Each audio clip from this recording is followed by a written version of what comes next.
pleasure to come from Barcelona.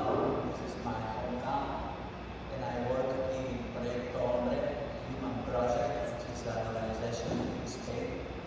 And I'm also very honored to share this panel with Victor and Lucia, and I wish you all the best here in Czech Republic. I don't speak Czech, so apologies for that. I speak Spanish, Catalan. Today I want to share with you this global initiative on drug use prevention. Okay, but first I will just share with you one slide from my organization, Human Project. It's an Spanish NGO that works as a federation, bringing together 20 foundations of Hombre across the country. We are now running more than 200 services, most of them on prevention, treatment, rehabilitation, etc. And we are treating every year. This data from last year, more than 18,000 people in treatment and recovery services. We encompass a lot of basically students and parents in prevention programs, and also we are working in more than 40 prisons in different settings with drug-related problems, inmates, and important workforce of professionals, and also the support of many volunteers. If you want more information, you can access the website proyectohombre.es. Okay. The Declaration of Oviedo, which is the central topic of my presentation today, is called Oviedo because it stems from our first inception meeting that we did with international experts on prevention in the city of Oviedo, north Spain. Okay. In that moment, we already discussed on the importance of scaling up and incorporating more science-based prevention in drug policies at all levels, local, national, international. Not only in Spain, all over the world.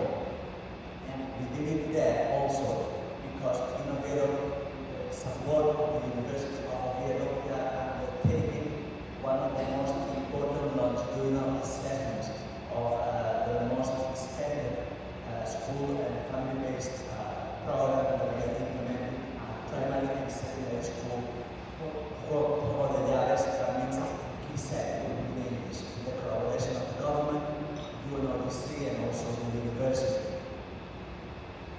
Then after that, we started to draft the declaration, the 10 proposals that I'm going to focus later one by one. Okay? And these are the experts that part within 6 months, and we wanted to have a very precise and short text for policymakers, but also an understandable text, because we really want to amplify and to set up preventive systems in society. We need to engage all stakeholders that are key in this process, and most of them are non-experts on prevention. And at the same time, if we really want to have it grow all over the world, it should be also acceptable by all cultures, religions, and all situations.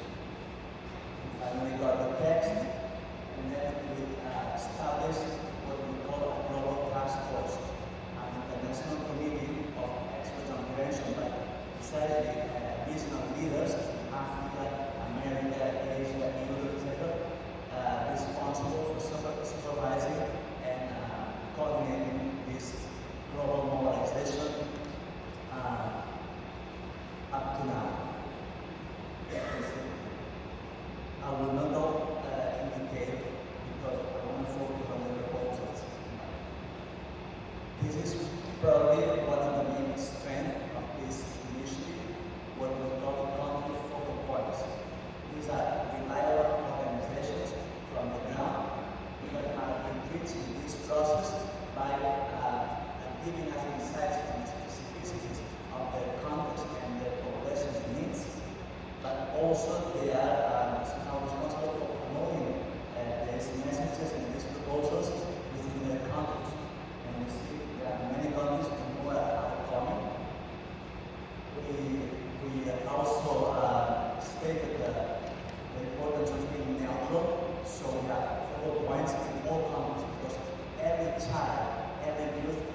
serve better than this prevention no matter where. We have a focal point in Russia, but also in India and in Ukraine.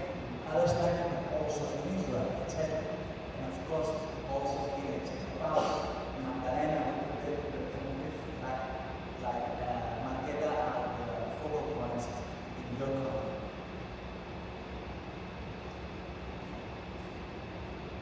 Another good asset is that we decided to translate this text into more languages. We started with the 61 languages and then many others to be more accessible to the population of the countries.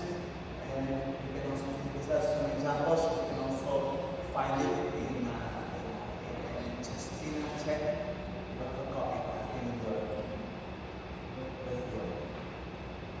Okay, this is an up-to-date picture, but unprecedented. Already 2,600 institutions supporting. That means that these are the countries where we already have supports. Most of them are civil society organizations, but more and more universities and academia groups, and already also governments. You can see in yellow, these are still the countries where we have no endorsements.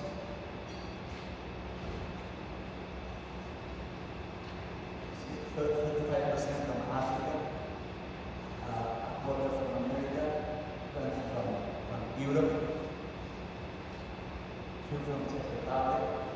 You can check on the website the list of the countries. What we are doing is promoting these proposals at all levels, international, regional, with a lot of events.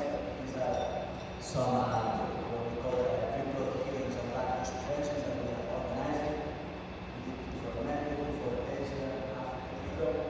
And where focal points are posing the challenges and how prevention is taking shape in their countries.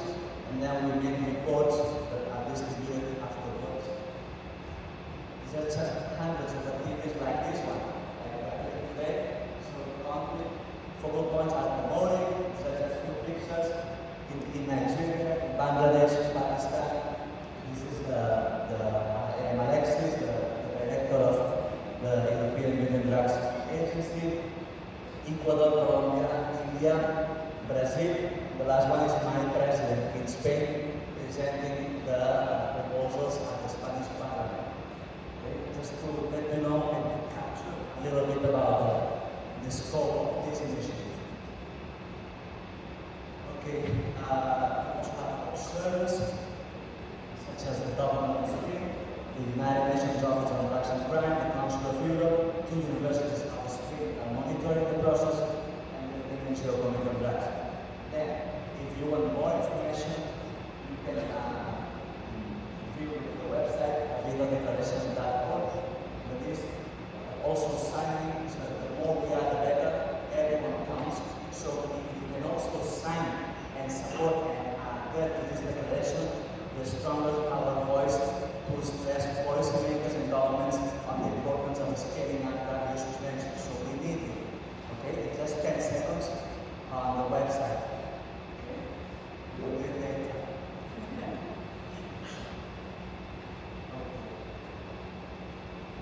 Yeah. This is the central part of my presentation and the proposals. To share with you if there's any questions, I will be glad to answer. Okay, the first one.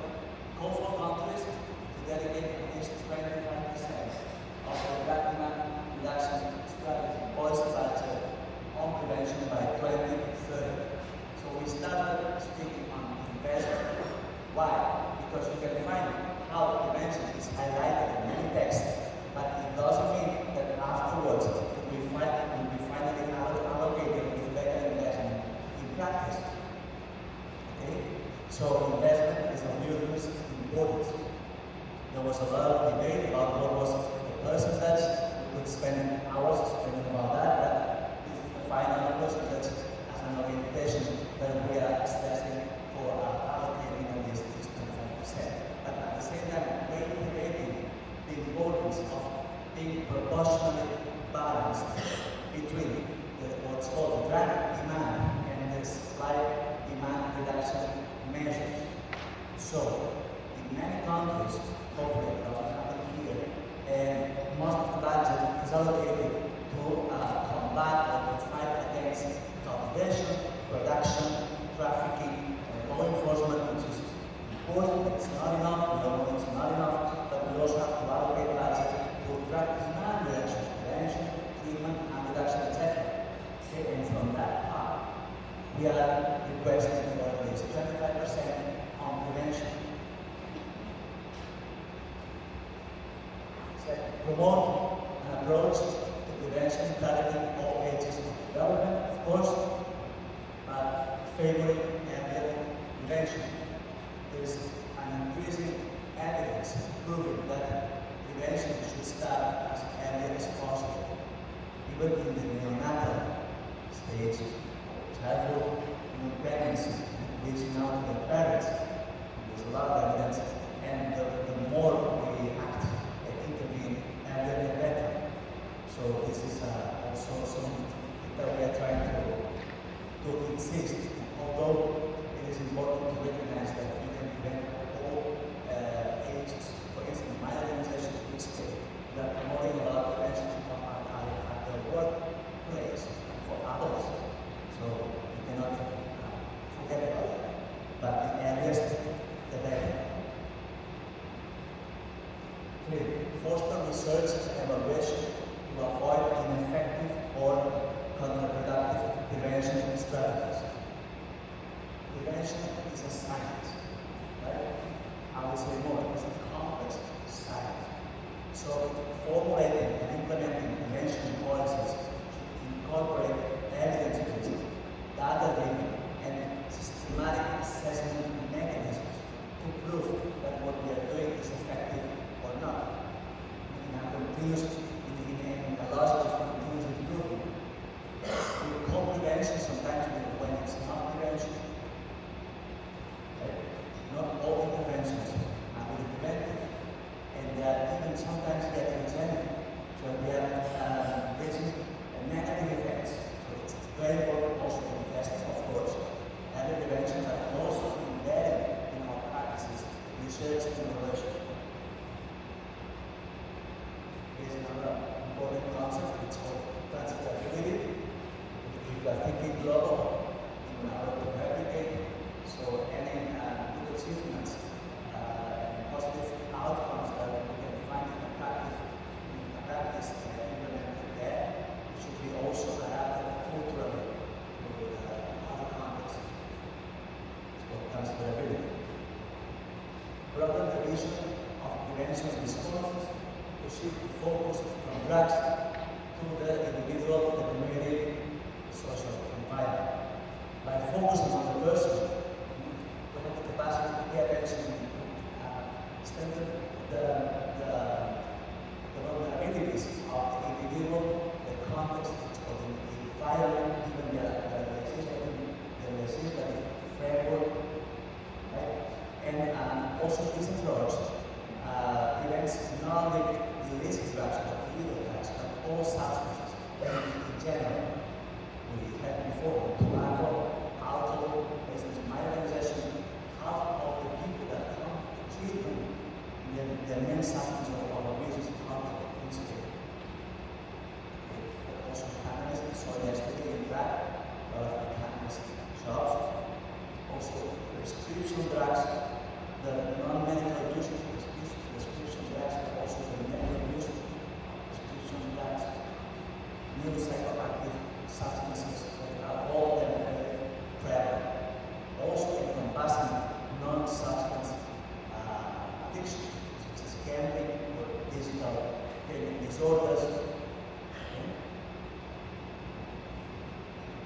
Mainstream intersectional approaches in prevention for all populations with risks. And we have to admit that the impact of drugs is inequitable, and it's highly dependent on social determinants. So it's not the same in the type of drug if you are a man or a woman, or depending on your age, or your ethnic group, or the location of residence.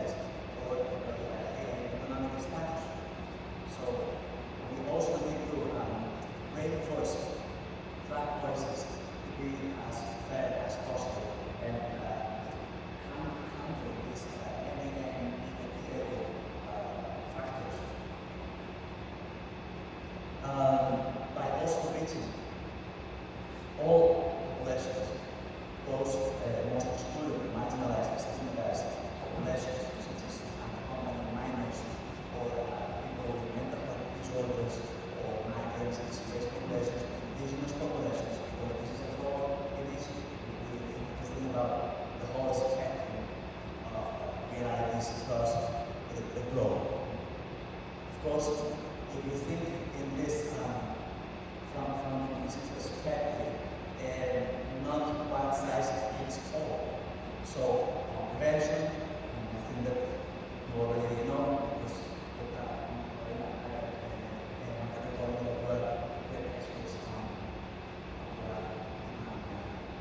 reduction.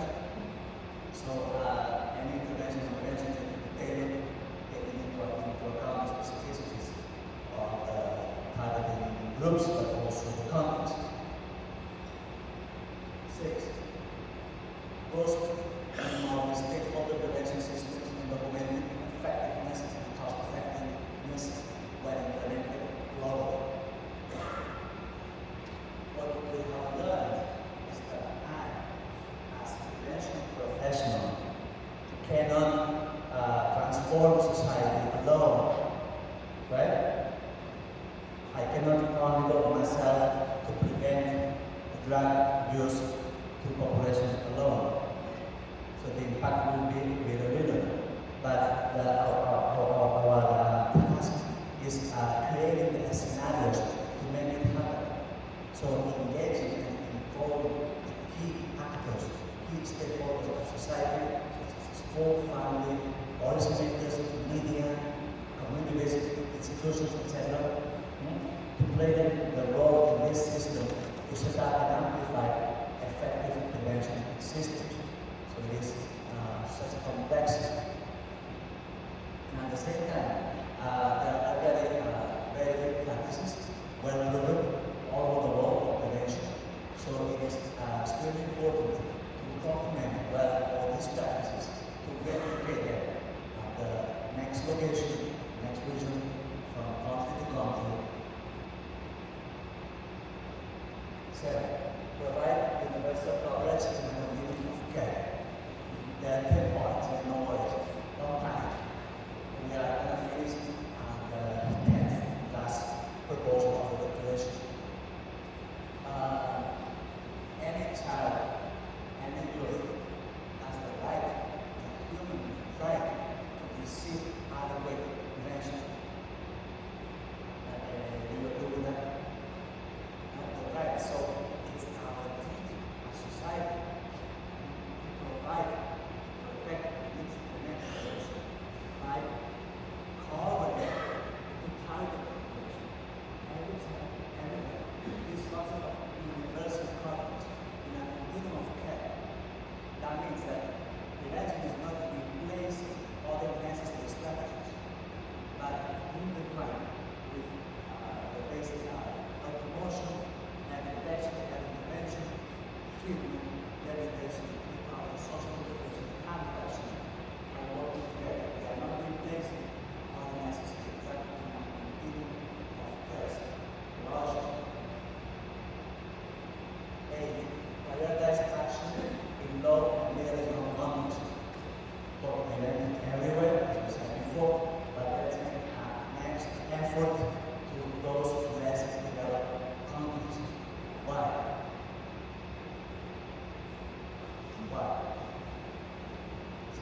Traditionally, those countries were basically cultivating, producing, transiting countries. But now the picture has totally changed. Most of these countries have a big problem on drug demand. They use drugs a lot. I will be traveling to Nigeria next week. In Nigeria, 230 million people already. Most populous country in Africa, the devastating situation, out of control, so they have a big problem in many countries that they used to have all the sort of problems, more on the drug supply side, but now they also have problems with it. And these people, like us, if we have a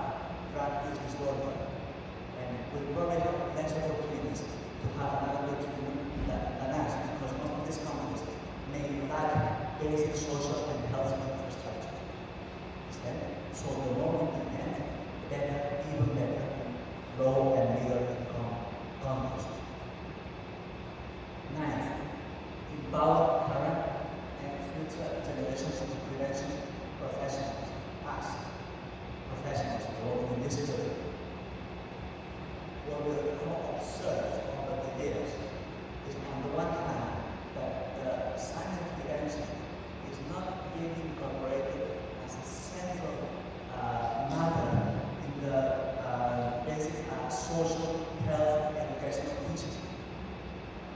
And those who are working on conventions, and have been working on conventions for many years, need to find a way to be trained later. In a postgraduate, whatever, etc., but it's not simple. And it's not only that we need to be trained well, because from adequately prevention, it's very complex, and it's very, very well trained. It's not only this, it's that the underlying message that we are sending to the students by not including prevention as central. What is the message? The underlying message. That is not important. Yeah? It is important treatment, it is important, it is important, but we are not going to speak much about prevention, and you will have to learn and to be trained in other ways that it's not important. So we are also stressing the educational community to incorporate primary prevention as a service. And at the same time, also taking care of prevention professionals. Because we have also observed, I come from a organization that we have become working more and more on prevention, that we have the feeling that we have to take care of those who are working in treatment because they are really facing a lot of problems and they are now, etc. And what about prevention professionals? I met a lot of prevention professionals that were really partners. They started with initiative going to the schools, and then we started to realize about how it works, that professors are paying attention, and the like to do this, the like to do that, etc. Because complex such as this one also may trigger burnout, taking care of them. And finally, monitor the status of prevention policies through accountable surveillance. So this is an invitation to countries, regional governments, such as the central government, if I'm not mistaken, as well as international organizations to report and to be accountable on what extent we are really covering prevention in our society. Okay?